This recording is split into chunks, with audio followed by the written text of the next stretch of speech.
Бұл дүниенің мысалы ұшып өткен құспен тең, өмірде көрген жақсылық, ұйықтап өткен түспен тең.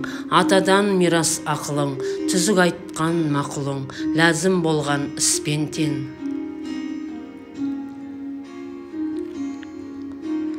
Үлкеннен көрген зорлығың, ойлап тұрсаң бозбала, дұшпаннан көрген күшпен тең.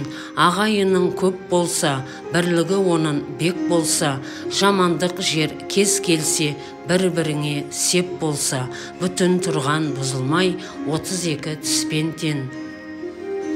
Айдынды жақсы аймен тең, жомарт жігіт баймен тең, шешен жігіт дүрмен тең, иманды көңіл кірмен тең.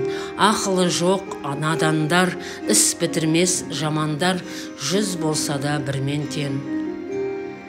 Мектептен сабақ алсаңыз, алуан шекер балмен тең, саясы жоқ бәйтерек, сазға біткен талмен тең.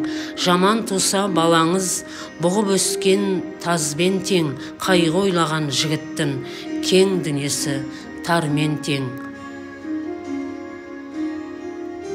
Уайымшыл адамның алды тұйық жармен тең, жетесі жаман бозбала, 90-дағы шалмен тең.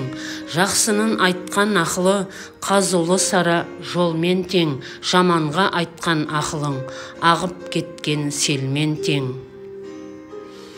Қас жаманның орны бар, кесек те болса көрмен тең, жомарттық қылған жігіттің, ықыласын байқасаң, толқып соққан көлмен тең. Жақындап келген кәрілік, жайып қойған тормен тең.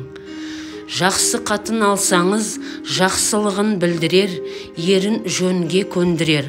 Анық осы бозбала, жомақтан шыққан хормен тең.